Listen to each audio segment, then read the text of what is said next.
pick myself up, moving on to the better. Hey. Ain't no errors, baby, it's a new era. I wake up early, feeling rich like I'm Kesha. I get to the paper, boy. Extra. Work with me,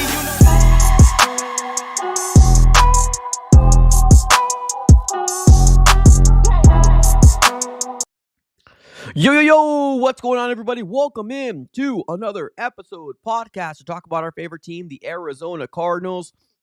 Huge shout out to the people that are currently in the chat right now. What is going on in the chat right now, ladies and gentlemen? We already got some people saying that we're not going to make the playoffs. Hey, Zeus, this is how we start the chat. Come on, ladies and gentlemen. We also got my guy Dario here. Said I had high hopes for them. Man, it ain't over. It ain't over till it's over, ladies and gentlemen, but I understand it. I get it. No ill will here coming from me.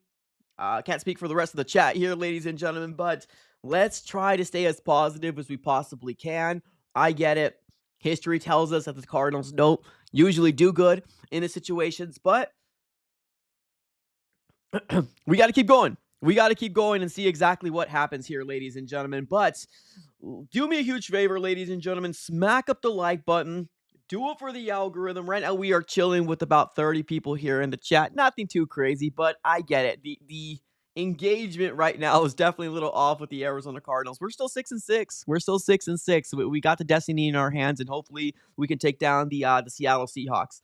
But today we're going to be diving into, I don't know if you guys ended up seeing the press conference here from Drew Petzing in terms of what he feels like is happening with obviously this offense right now. And please keep in mind, ladies and gentlemen, this is not a 2-game sample size that we're seeing this offense not be consistent. This is all year long. And not just all year long, this is also bleeding into a little bit of last year as well. So the offensive side of the ball, man, it is it should be better. I'll just leave it at that. It should be better. Let me give a huge shout out here to the sponsors of the AZ Sports Fan here on YouTube, the guys that are keeping the lights on and keeping the bills paid. That's going to be none other than BetUS. Appreciate y'all. But if you're looking for a brand new sportsbook, BetUS is the way to go. Currently, right now, if you use promo code YouTube150, they will provide you with a 150% sign-up bonus on your first deposit and a 125% sign-up bonus on the following two. That's going to be using promo code YouTube150 upon signing up. Of course, bet responsibly and bet within your means.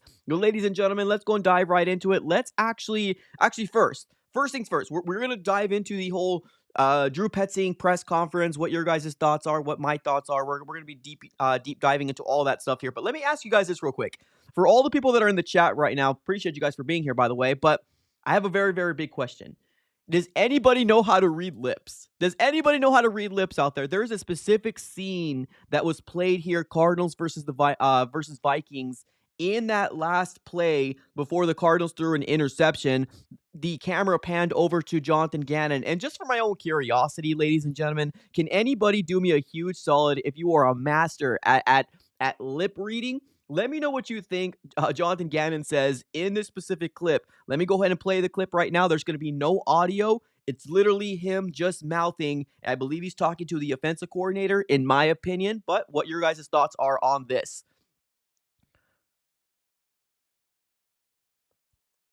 Okay, I'm going to play it back real quick.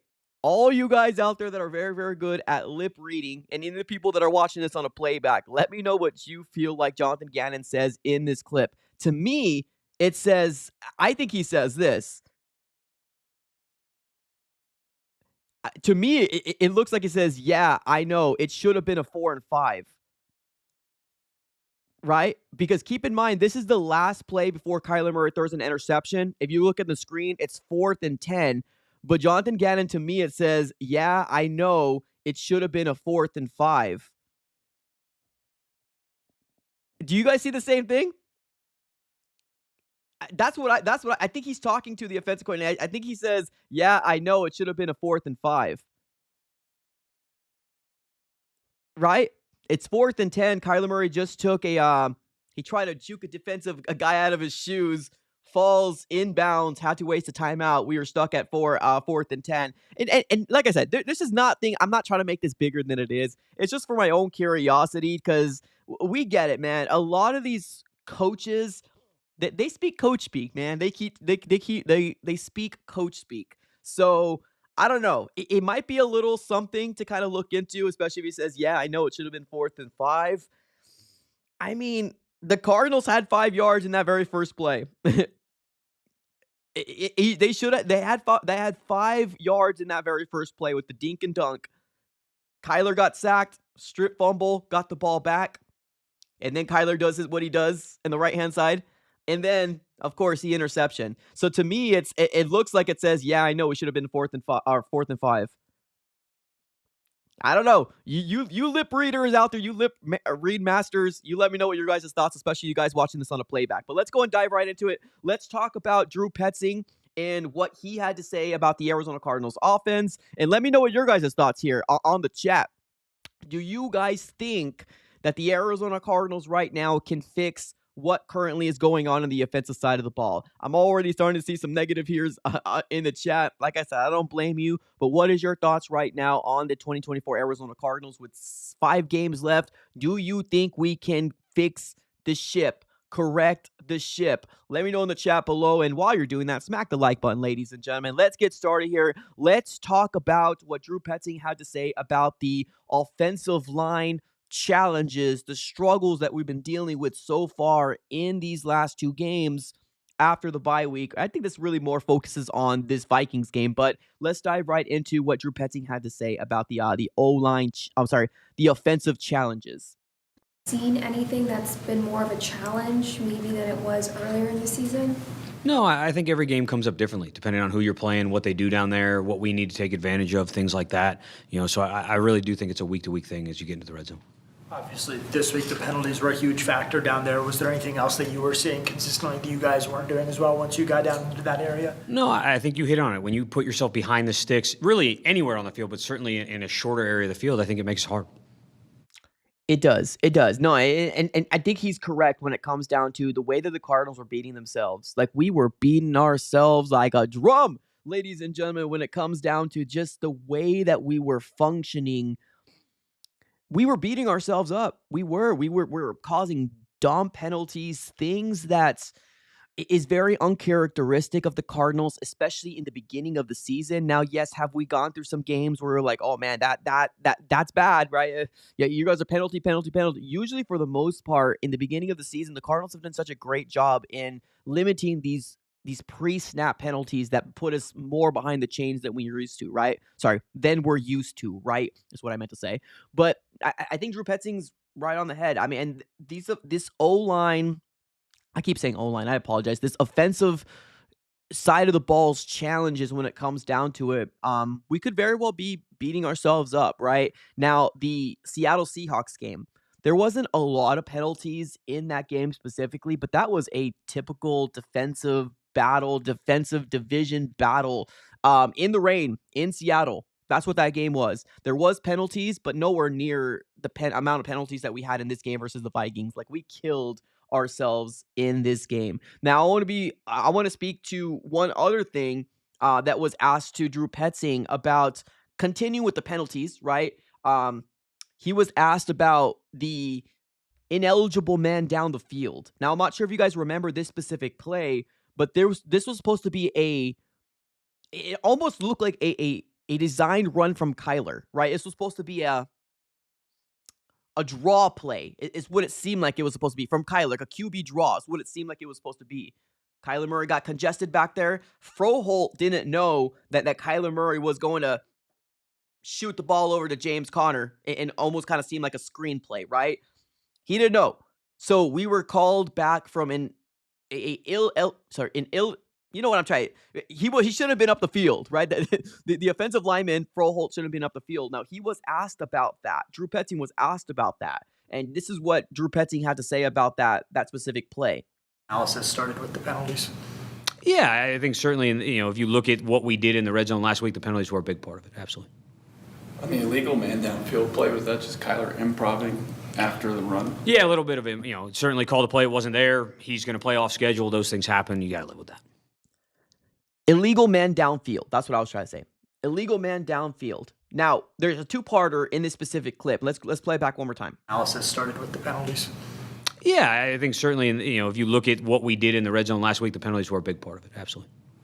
On the illegal man downfield play, was that just Kyler improving after the run? Yeah, a little bit of him. Certainly called a play. It wasn't there. He's going to play off schedule. Those things happen. You got to live with that.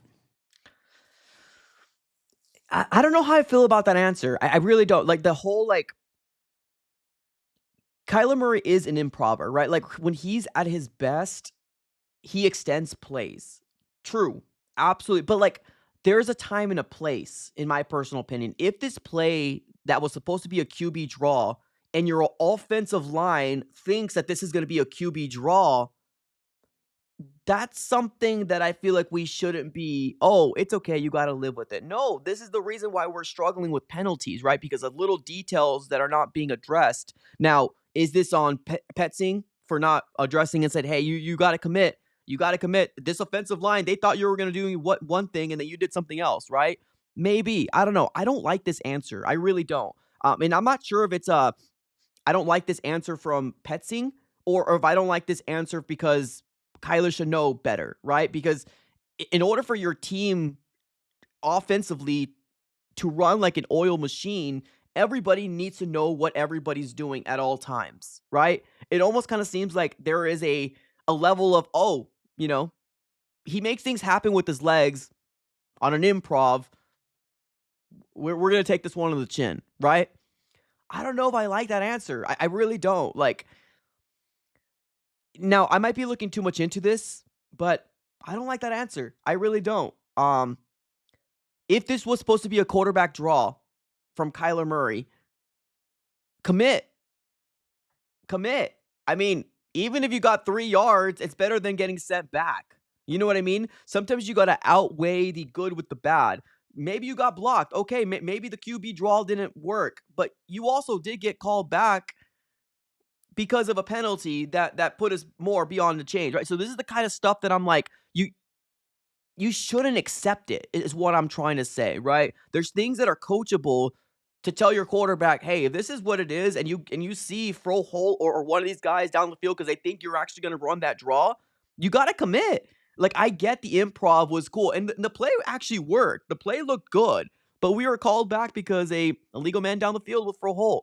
I don't know. Maybe I'm looking too much into it. Maybe I'm doing too much of the details that I probably shouldn't be as a podcast. But I don't like that answer. What it tells me is, oh, we're just going to live with it, right? This is the way that Kyler Murray plays ball. And when it works really well. But we know that we're struggling with penalties. Coaching opportunity right there. That's a coaching opportunity. Man, you got to look to see exactly what everybody's doing. I don't know. I'm just not a fan of that one. I'm really not. Check this one out. Now, there was another clip here that I ended up getting here from also Drew Petzing. Now, this specific clip was about the miscommunication between Kyler Murray and Marvin Harrison Jr. Now, if you don't know what I'm talking about, this was the attempt at the back shoulder fade when he throws the ball to Marvin Harrison Jr. This is what Petzing had to say about that. I think that, again, that was... Did he run the right route there? What would happen on that? Yeah. I think it was, he ran the right route. I think Kyler was trying to be safe with the ball based on what the underneath coverage was and probably put it a little wider than he wanted to. And, certainly maybe, just kind of, that's the nature of that game. It's, a yard here or there, and that's a completion and a first down. And in that case, it wasn't. Let's play it back one more time. I think that, again, that was... Did he run the right route there? What would happen on that? Yeah. I think it was, he ran the right route. I think Kyler was trying to be safe with the ball based on what the underneath coverage was and probably put it a little wider than he wanted to. And, certainly maybe, just kind of, that's the nature of that game. It's, a yard here or there, and that's a completion and a first down. And in that case, it wasn't. So when the back shoulder fade works, it works, right? We've seen it actually work before in a couple other plays. We've seen it work before, and it looks good, right? It looks good. Per Petzing, Marvin didn't run the wrong route. He didn't. Per Petzing, right? This is the right route. A couple other different factors that are being put into this whole situation with, obviously, rushers coming at you and, all these things that are coming about could have affected that throw, right? And the reason why I bring this up, because everybody loves to bring the idea that Marvin Harrison Jr. is 5 for 12, right? 5 receptions, 12 targets, right? Something needs to be fixed, ladies. And this offense needs to run better, right? We need to find what the actual problem is. What's the problem? Why is this miscommunication happening, right? Why is miscommunication happening?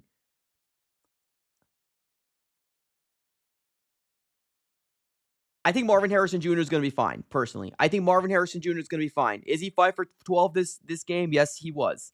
But I already watched the film back, and a lot of those weren't his fault, in my opinion. So let's ask this one. This is the last clip here. The Marvin evaluation, right? The Marvin Harrison Jr. evaluation per Drew Petzing. This is what Petzing had to say. For a sec, how would you evaluate him thus far? I think he's doing a really nice job. I think he's the type of person, like we talk about with some other guys, that he's hell-bent on getting better every day. And I think you see that progression and that understanding and that production, which has been great. Doesn't mean that every week's going to be 100 yards. Doesn't mean that every week's going to be 20. It's always going to be based on the game plan, how I call it, what it looks like when it goes out there live. But I think you see him getting more and more comfortable, playing with more confidence, making plays in our offense, which has been great. And from a teammate standpoint and an effort standpoint, which is really what we focus on as coaches, he's been unbelievable. He catches 5 of 12 targets. How did the Vikings kind of disrupt that connection consistently through the game? I think there's a mix of coverages in terms of what they're doing. Some of that's the ball's getting to him late because they're pressure on the quarterback and he had to step, move around. I think there's a lot of factors that played into that. So one thing that I like to do, right? I'm not going to say so to me, I like to listen to the fine details that are being said that are not being said, right? I like listening to the fine details that are being said and not being said. And from the beginning of the season, every time we hear Drew Petzing saying or talking, do you guys ever notice that he says execution, right? He's always throwing execution in there. What's execution mean, right? The ability to actually execute the play that's coming on the field, right? I don't know if you ever noticed that, but Petzing has always said execution. Always talked about it. Nobody's ever talked about it because it's not one of those things that people really want to focus on, especially when your team isn't doing so good, right? You expect these guys they get paid millions of dollars. I don't know what offensive coordinators get paid, so I can't really speak to that. But, for the most part, these players that are getting paid millions of dollars to fix the issue, right? Are you starting to see the finger pointing? These clips that I'm actually so let me play back the Marvin Harrison Jr. communicate. Now, like I said, I like to look at details that people are saying, and it might be just because my crazy head is crazy, right? And that's just, I like to focus on little things like that. Some people don't, right? People sometimes take things for face value. But if I play these two clips back with the Marvin Harrison Jr. thing. I think that, again, that was. Did he run the right route there? What would happen on that? Yeah. I think it was, he ran the right route. I think Kyler was trying to be safe with the ball based on what the underneath coverage was and probably put it a little wider than he wanted to. And, certainly maybe, just kind of, that's the nature of that game. It's, a yard here or there, and that's a completion and a first down. And in that case, it wasn't. Okay, the other one. Let's play the next one again. For a sec, how would you evaluate him thus far? I think he's doing a really nice job. I think he's the type of person, like we talk about with some other guys, that he's hell-bent on getting better every day. And I think you see that progression and that understanding and that production, which has been great. Doesn't mean that every week's going to be 100 yards. Doesn't mean that every week's going to be 20. It's always going to be based on the game plan, how I call it, what it looks like when it goes out there live. But I think you see him getting more and more comfortable, playing with more confidence, making plays in our offense, which has been great. And from a teammate standpoint and an effort standpoint, which is really what we focus on as coaches, he's been unbelievable. Okay, not this part. This part. He catches 5 of 12 targets. How did the Vikings kind of disrupt that connection consistently through the game? I think there's a mix of coverages in terms of what they're doing. Some of that's the ball's getting to him late because they're pressure on the quarterback and he had to step, move around. I think there's a lot of factors that played into that. What are y'all hearing? Let me know, chat. What are y'all hearing? What are y'all hearing? Are we starting to kind of? So here's the thing, right? Culturally, if the Cardinals win, it is okay, right? Things are good and gravy. Nobody wants to fire Petzing, right? Am I right or am I wrong? And here's the thing. I've never once said fire Petzing myself. Never have. And I'm still not on the train to fire Petzing. It depends on what happens in the end of the season. I feel the exact same way with everybody on this team. If we crumble, then we have uncomfortable conversations at the end of the season. I've never once said fire Petzing. But are you starting to kind of see the underlining things that I'm seeing here as well, or the hearing that I'm hearing as well, right? And for the longest time, since the beginning of the season, since we've listened to Drew Petzing, he's always mentioned the fact that throw in execution, right? What happened in this game? What happened to the offense in this game? Blah, blah, blah, blah, blah, execution, blah, blah, blah, blah, execution, right? Are you now starting to kind of see little things that are not haymakers, right? They're not saying, "Oh, Kyler Murray's fault. This is all Kyler Murray's fault." But he's not saying that. They're little things that are being addressed very, very subtly within these press conferences. And of course, because the guy that's on the hot seat, Drew Petzing, not on the hot seat to me. I want to be clear, not on the hot seat to me, but for fans out there in the comments that are saying, this is all Petzing, fire him, fire him, fire him. Are you all starting to hear what I'm hearing as well? I'm starting to hear a little subtleness, a little. I'm not even gonna call them jabs, but maybe little finger pokes, and starting to hear, you know, lack of execution. Right? Are you hearing that too? Or am I just tripping? Right?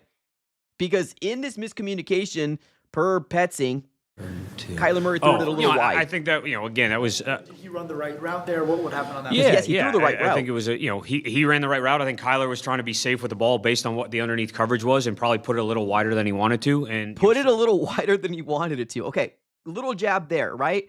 The next one, and it takes. There's two clips there, and I don't care about the first part, but when the media asks about the 5 for 12, what exactly this defense, and I'm talking about the Vikings defense, what did they do to have the 5 for 12 happen? Subtly, Petzing threw in the idea that, sometimes the quarterback's pressured and sometimes he didn't say the right throws weren't made, but, can disrupt timing, right? It can disrupt timing. So, per Petzing, or at least what I'm kind of gathering, this front office / coaching staff / regime will never throw anybody under the bus intentionally. Never. Ever. That's the culture. That's what they do. Jonathan Gannon doesn't do it. I don't really listen to Nick Rallis very much because I don't really feel like he needs to address anything very much. This defense has actually been very, very solid for even those people out there that want to give me all of these things saying the defense loses this game. I don't believe that. That's not my opinion. I think what this offensive coordinator, Drew Petzing, is now starting to kind of rebuttal against is the idea that execution is not being laid out perfectly to the eyes of him, right? And I'm not saying this is a full throttle him, but are you starting to see the little subtle jabs, right? Are you starting to see the little subtle jabs? And they're not intentional jabs. I'm just calling them little jabs because that's just kind of the way I call them. They're not meant to be jabs, but you're hearing Drew Petzing say it. So, what does this mean? Can it be fixed? Well, I mean, I'm one of the big advocates out here saying that everybody needs to get better, right? Everybody needs to get better. This man, O-line needs to block better. Wide receivers, heck, you can throw them on there too, need to get better. Run game needs to be more consistent. Yeah, everything needs to get better. Defensively, if it's a turnover on the ground, get that damn ball. Get the interceptions that you need to get. Everybody needs to be better, right? Situational play calling, everybody needs to be better. But I don't know. I'm hearing something underlining here, ladies and gentlemen. I'm hearing something underlining here from the defensive coordinator. Now, here's the big question out there. If the Cardinals go 8 wins, nothing happens. I'm solely convinced that nothing happens. Now, unless those 3 games that we lost were absolutely obliterations and we just shouldn't have been in those games, then that might be a different topic. But I feel like if the Cardinals are competitive in most of these games within these last 5 games, and let's say we win 2, right? Let's say the Cardinals win 8 games. I feel like everybody's job is safe. Seriously, I really, really do. If the alternative happens, right? This right here, I don't know. I'm already kind of starting to see the groundwork being laid out. Now, I'm not going to come out here and say I know the inside info because I don't know which way anybody would go, right? I think they're going to win 2 games, so I don't think we really need to worry about it.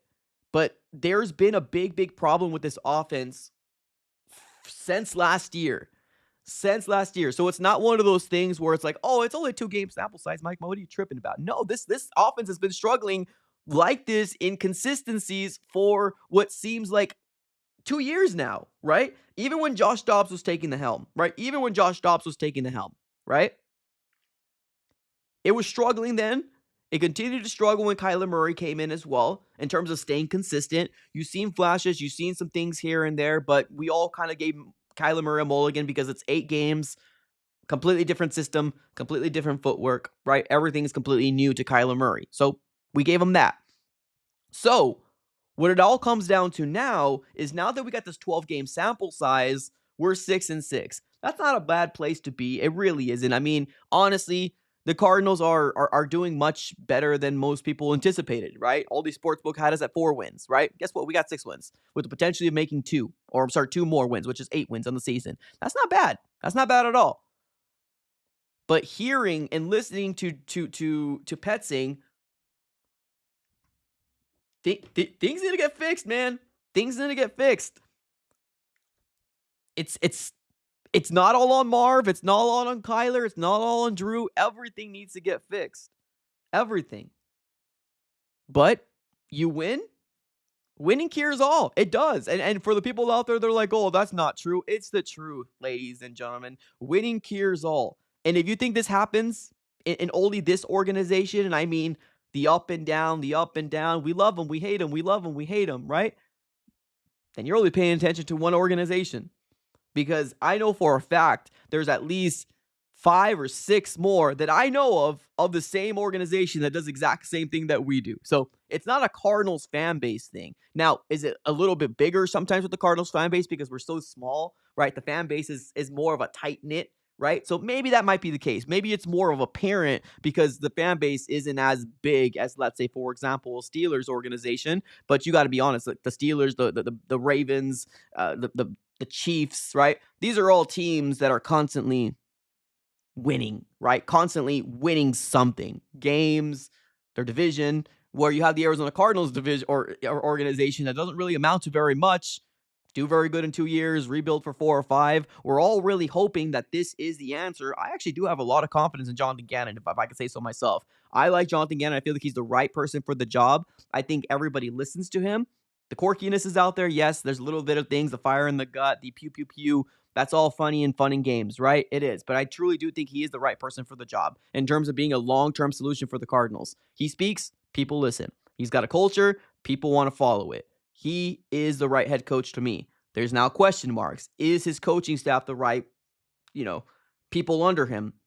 Nick Rallis, I think he's been pretty solid. Truly, I think he's been pretty solid for as young as he has, for inexperience he has, and on top of that, for the lack of talent we have on this defense. He's actually done a very, very solid job. What's now laying the big questions out there is, of course, the offensive side of the ball, because that was supposed to be our bright spot. That was supposed to be what is going to win us games, the offensive side of the ball, right?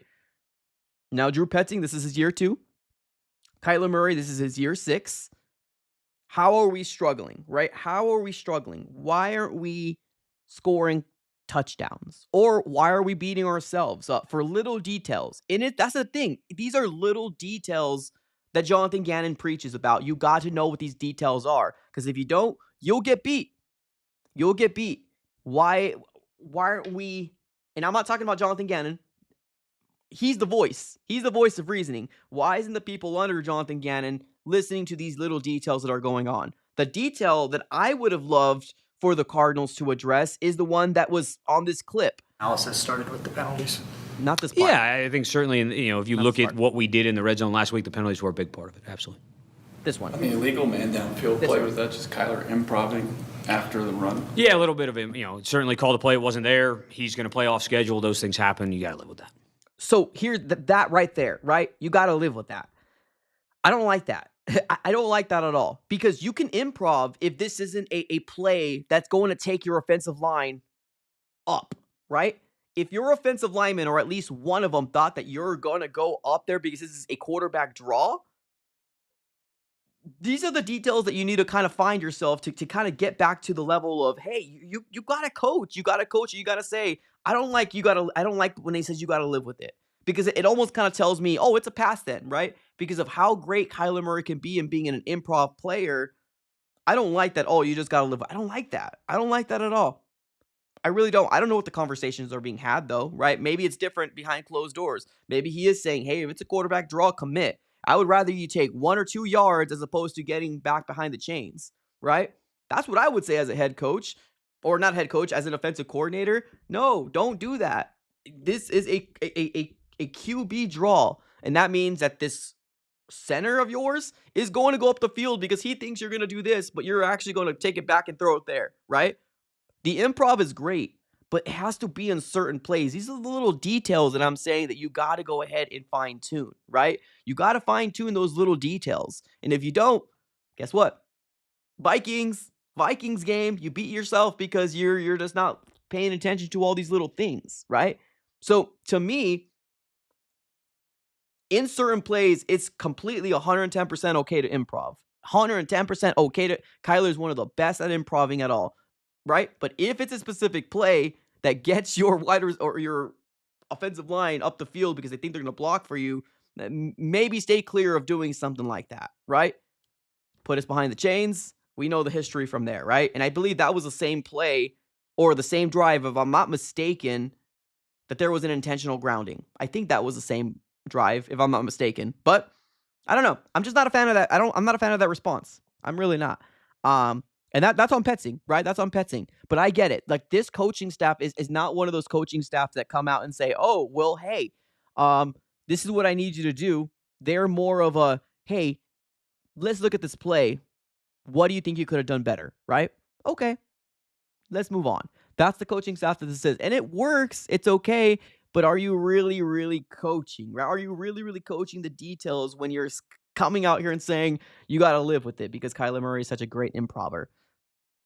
We were in the red zone. We were in the red zone. We could have got a touchdown there. But details, man, details. So I don't know. I don't know. I'm not a fan of that one. I'm really not a fan of that one. And that's, of course, on Petzing, right? Jersey, what's up, Jersey? Kicking field goals, not going for nothing. Well, I mean, here's the thing, right? Jersey, let's see what so he says. Kyler Murray hasn't had a great NFL head coach yet. And a great NFL coach yet. I mean, dang. So what? Are you throwing Gannon on the bus? I don't know. I mean, I feel like Gannon's a pretty solid coach. I mean, I think Gannon's a solid coach. Myself, what are you looking for? A great head coach? Like, let's say, for example, who? Reed? Belichick? Who? In my opinion, serious question. Who? I mean, was Kevin O'Connell a great head coach when he got the job? Was Matt LaFleur a good head coach when he got the job? Sean McVay a good head coach when he got the job? Right? I mean, for what it's worth and what Kyle Shanahan accomplished, was he a good head coach when he got the job? I mean, there's head coaches that start off young that are really, really good head coaches, right? Great? I probably wouldn't say great. So maybe that's what you're saying. Maybe that's what you're looking for. Maybe you're looking for a great head coach. Is that what you're looking for? I don't know about that one. I like Gannon personally. I think Gannon is going to be a very, very solid head coach for the Cardinals. And if I'm wrong, I'm wrong. But I like the culture as being established here, personally. Julio in the chat says, now we need a great head coach too. No, see, not to me. And that's wild to me. That's wild. That's really, really wild to me. Because no, we can make it work with Gannon. We can make it work with Gannon. I'm kind of curious to figure out your response to it. Like, are you looking for a great head coach like Reed or like Belichick? Because obviously, I know the last few years of Belichick without Brady wasn't very good, but I know what he accomplished in the year. Is that what you're saying? Like, you're looking for a great head coach like that? Like somebody with more experience is what you're saying? Maybe. I'm super curious to figure out what you're saying there. Any coach can win games. I'm sorry. Let me refrain that back. I'm sorry. Not any coach can win games in the NFL. A good offensive coordinator can become a good / great head coach, right? You just got to get the opportunity. You just got to get the opportunity at the end of the day, right? My main thing is that I don't want the Cardinals to go over and over and over again and over and over and over again with just constantly rotating with the coaching staff. Now, like I said, we are speaking in worst case scenarios because I truly think if the Cardinals win 8 games, which is 2 games away, I don't think anybody's going to be batting an eye. Would I be pretty bummed out that we lose 3 of those 5 games? Of course, right? Yeah, of course I'll be bummed out, but I'll get over it, right? At the end of the day, progress is progress. You win 8 games, that's double the amount of the wins that you had in year 1. That's a W. That's a win, right? But I'm not blowing the coaching staff up, and it's primarily the head coaching staff. I feel like he's doing a stand-up good job. I really do. I feel like he's doing a stand-up good job.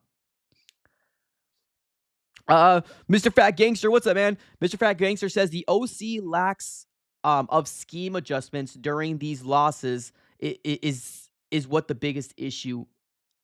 It's what the biggest issue is. Well, let me ask the chat. What fixed this off? What fixes this offense? Let me ask you guys, chat. What fixes this offense? Has anybody looked back and watched the film? Has anybody looked back or even watched the game again? Let me know in the chat. What fixes this offense right now? Because this is the take that most people are taking to their graves right now. The OC lacks of scheme adjustments during these losses is what the big issue is. Essentially what my guy Fat Gangster is saying. What is the biggest issue, chat? Is everybody agree that's the offensive coordinator?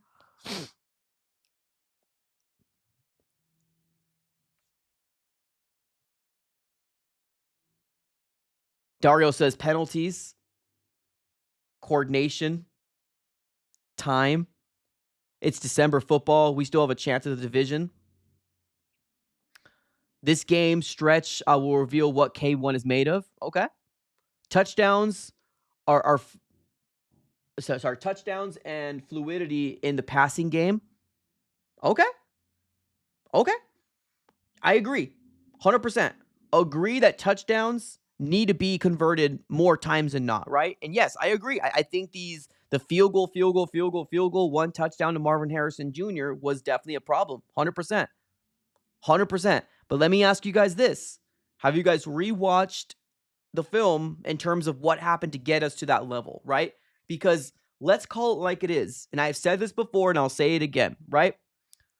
The Cardinals right now, and if you don't believe me, let's hope they fix it versus the Seahawks. Fingers crossed, let's see if they'll versus the Seahawks. They are so in on the dink and dunk offense. Now, whether that's Petzing or Kyler's fault, we don't care, right? We don't care whose problem that is, but we are so identity focused right now on the dink and dunk that it almost does feel like our identity. So what does that mean? By the time we get into the red zone, right? So 20 yards, right? 20-yard line, sometimes within the 15-yard, things get so congested, right? That it is harder to spread people out. Can you run screens? Yes, you can. You can run a quick slant. You can run a halfback angle route. You do whatever you want, right? Agree.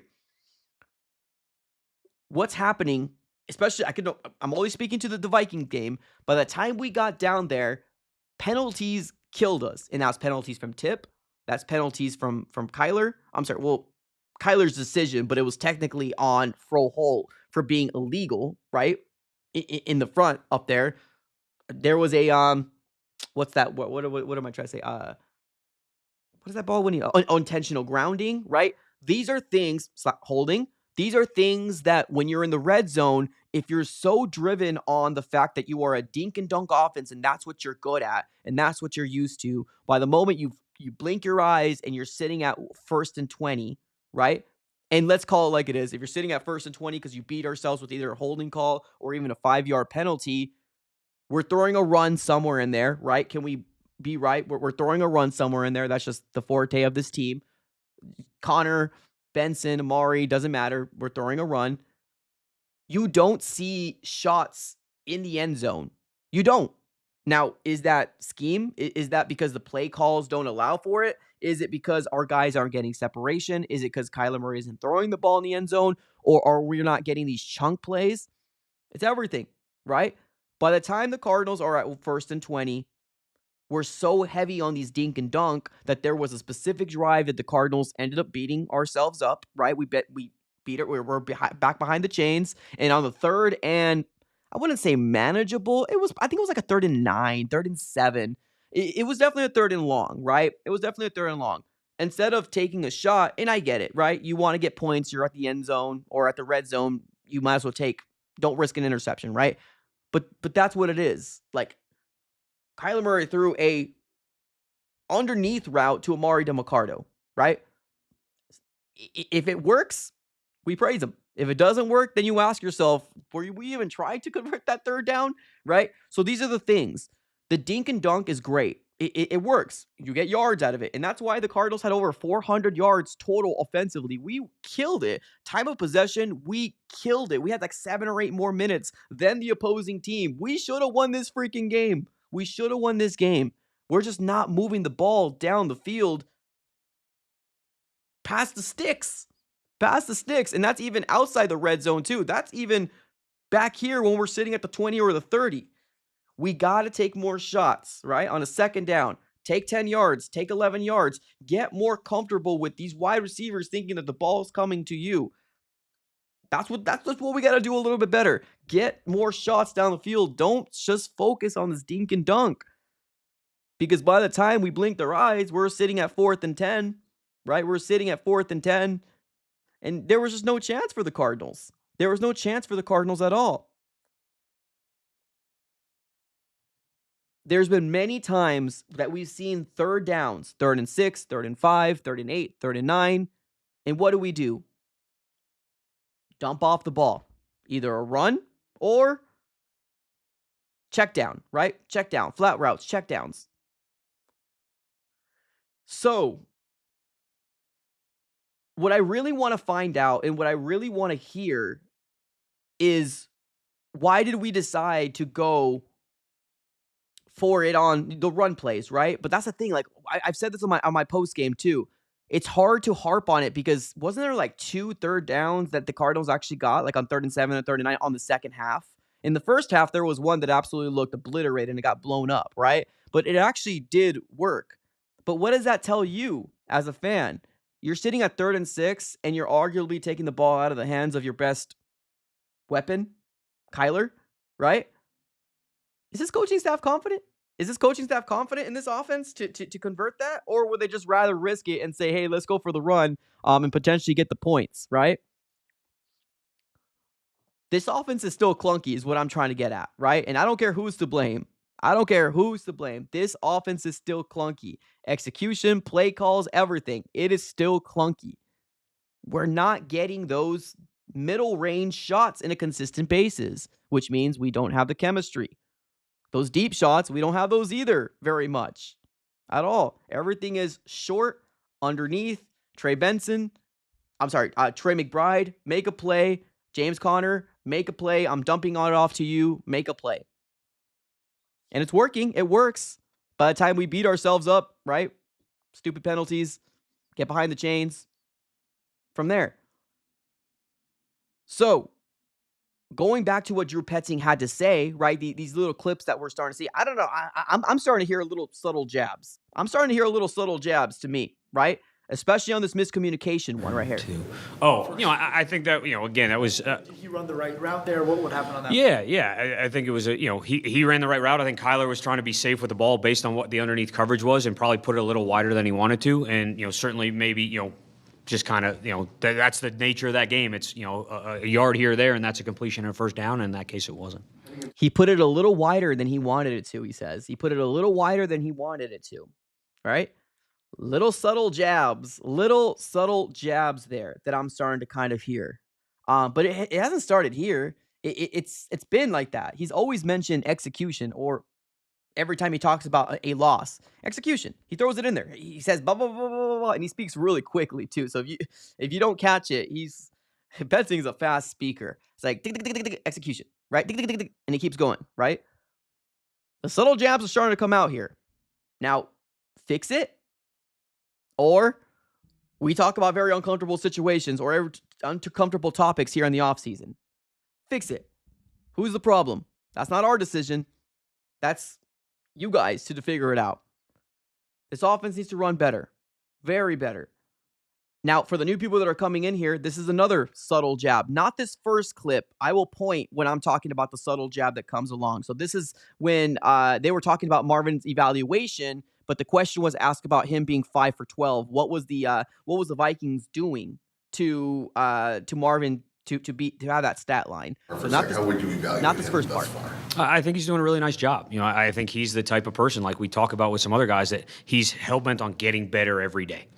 And I think you see that progression and that understanding and that production, which has been great. Doesn't mean that every week's going to be 100 yards. Doesn't mean that every week's going to be 20. It's always going to be based on the game plan, how I call it, what it looks like when it goes out there live. But I think you see him getting more and more comfortable, playing with more confidence, making plays in our offense, which has been great. And from a teammate standpoint and effort standpoint, which is really what we focus on as coaches, he's been unbelievable. He catches 5 to 12 targets. How did the Vikings kind of disrupt that connection consistently through the game? I think there's a mix of coverages in terms of what they're doing. Some of that's the ball's getting to them late because they're pressure on the quarterback and he had to step move around. I think there's a lot of factors that played into that. Pressure on the quarterback, keeps moving around. Subtle jab. So, what's more important to me, instead of the blame game and the finger pointing, right, is to get it fixed. Do I have confidence that they'll get it fixed? I only have a hope and a prayer that they'll be able to get it fixed. That's all I have. That's all I have, a hope and a prayer that they'll be able to get it fixed. And Jesus, I remember this too. I don't know if you guys, anybody else remembers this, but I do remember this too. Kirk, right now, I always liked him as a player. I thought he was a solid player from Arizona here as well, or at least had some Arizona roots. I liked him, but I do remember this. Yeah, I do remember, yes, 110%. But we got to find out how we can fix this, because we cannot keep firing coaches. We can't. Fix it. Is it, and like I said, I'm going to be very clear. I'm not one to make these dumb jokes about Kyler Murray, right? The COD or like the height joke. No, I'm never one to be like that. But if we're having a serious issue here, then it is up to Petzing to scheme up him to have more rollouts. 100%. Have more rollouts if we're really having an issue, potentially seeing over the line. If that is the case. If they don't feel like it's the case, then I guess keep doing what you're doing and hoping in a prayer that it's going to work out. But if we really have an issue with that potential, we got to have something different happening. The rollouts are going to be the best thing that I can think of here myself. Roll him out of the pocket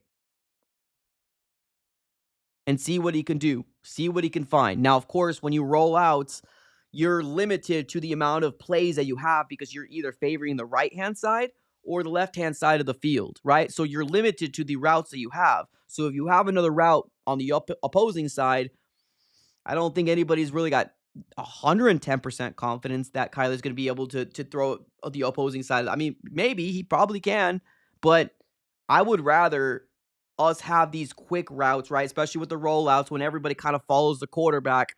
Have more of those if we need to implement those, right?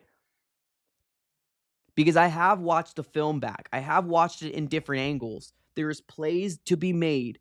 Now, there's plays that Kyler Murray is making when other plays are there to be made, but it doesn't matter, right? Because what you need to do is move the chains at the end of the day. Have I seen Kyler Murray favor the smaller, shorter routes over than the mid-range routes in the film? Yes, I have. Yes, I have. But like I said, if the ball is moving, if the chains are moving, then it doesn't freaking matter, right? What I was hoping to see was like the Rams game. The Rams game was so, oh my God, this is what this offense can be. Marvin Harrison Jr., here we come. And we haven't seen it. It's inconsistent. Trey McBride still hasn't have a receiving touchdown? What? That's crazy talk. That's crazy. That's nuts. When you get to the red zone, don't beat yourselves. Don't get these false starts. Illegal man downfield, intentional grounding, things that absolutely kill you. We know that this offense can work. It's just identity almost kind of seems like Dink and Duncan. Because there's two plays that Michael Wilson made some unbelievable catches, but that's kind of what I was saying. When we do throw the ball beyond the sticks, it almost kind of seems like it's lucky. Like, oh man, we got lucky on that one. Almost. We need to get more of that game involved in the game plan. Dink and dunk is cute. Dink and dunk is nice. But you also got to move the chains beyond the sticks. You got to have this defense or any defense that you're playing, make them worried that you can chuck the ball deep down the field, right? Communication, communication, communication, communication. That's what we need. Fix it. Chemistry, chemistry, chemistry, chemistry. Get it down.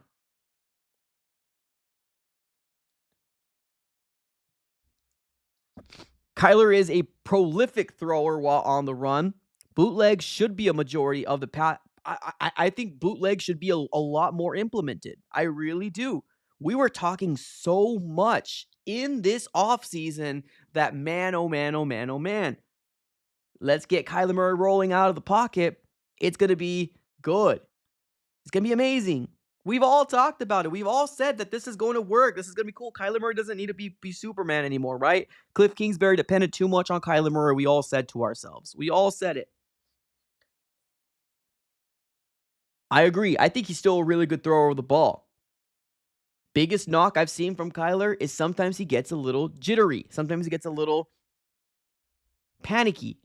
And I get it. Not a big guy, right? And when you get hit by these 300-pound men, 295-pound man, it hurts. It stays in your head. So I'm not going to come out here and say wash it away and blame it because I never got hit like that. So I'm not going to come out here and say, oh, you got to resolve it because of A, B, and C, right? But there needs to be something that can be done. I have noticed that Kyler Murray, specifically these 2 weeks, right? Specifically the Seattle game, he was getting wrecked. That offensive line was getting wrecked in the interior. Not Kyler's fault. He had 5 sacks. He got blown up every which way. Not his fault, but we also saw it in the last part of the last drive is what I was trying to. The last drive of this game versus the Vikings. Very jittery. Very jittery. Happy feet. Commit. That last that last drive was just god awful. God awful. God awful. So yeah, I mean, I feel like rollout should be a bigger factor in this offense. I really do. Now, obviously, it can't be your main factor. That's the truth. But I hate that we're still talking about it. I really do. Do I think the Cardinals team can still make a run for the division? I mean, technically, mathematically, you're not out. You're not out of it. So, I mean, I guess I could say yes, right? Because you're not out of it. You're not out of the division. You're still there. You're 1 game behind Seattle. And guess what? We got Seattle this week. Have a better game. Fix all the things that you need to fix and get going. One thing I don't want to see is everything start bleeding into each other, right? All the weeks start bleeding. I don't want to see that. Clean up the penalties. Be smart. Score touchdowns. I feel like the Cardinals can definitely be in a very, very good spot from there. So to hear Petzing, for the people that just joined us not too long ago, we were diving into the clips of what Drew Petzing, offensive coordinator of the Cardinals, felt like the issues were, right? Biggest problem, he said, was penalties. Penalties killed us. He's absolutely correct. Penalties did kill us, right? And that's for multiple different players on the offensive side of the ball and the defensive side of the ball. Penalties killed us. Absolutely. I agree with them. But we also mentioned about the subtle little jabs that were thrown in when the questions were asked. I'm pretty sure Petzing knows that everybody's talking about him. I'm pretty sure everybody knows that Petzing has probably a Facebook group out there saying fire Petzing. I'm pretty sure there's one that exists out there, right? Or a subreddit group that people are saying fire Pet. I'm pretty sure that he knows this, right? Fix it. Get it done. Get it corrected. Get a game plan that's going to be able to beat Seattle. And guess what? If that happens, we're 7-6. With 4 more games and potentially the destiny is on our hands, ladies and gentlemen. So we're going to close up shop here. Cardinal, Jersey, if we don't win, it's over. Oh, I mean, yeah. I agree. This is as must win as it possibly can be. This is as must win as it possibly can be. You're 110% correct there, Jersey. This is a must win. And if this coaching staff and this front or this team doesn't know that, Then we're asking a lot more questions. Then. So let's see how the season unfolds. I'm glad I got a little bit of an insight. Makes me feel a little bit better, just a tiny little bit better to hear what Petzing had to say, offensive coordinator of the Cardinals. But at the end of the day, it's one person's opinion, right? An important person, but it's one person's opinion. All right, ladies and gentlemen, we're going to be closing up shop right here. Thank you, everybody, for tuning in. Huge shout out here to Thomas, Mr. Fat Gangster, Jacob, Alex, Richie, Classy. Appreciate y'all for being here as usual. Let me go ahead and just do a real quick shout out here to the sponsors of the AZ Sports Fan here on YouTube, and that's going to be none other than BetUS. If you're looking for a brand new sportsbook, BetUS is the way to go. Currently, right now, if you use promo code YouTube150, they will provide you with a 150% sign-up bonus on your first deposit and a 125% sign-up bonus on the following two. That's going to be using promo code YouTube150 upon signing up. Of course, bet responsibly and bet within your means. Ladies and gentlemen, thank you everybody for tuning in as always. It's been an absolute pleasure speaking to every one of you guys. We're going to be closing up shop. Do me a huge favor, smack up the like button on your way out. Thank you everybody for tuning in. Have a great rest of your day, and as always, go Cardinals.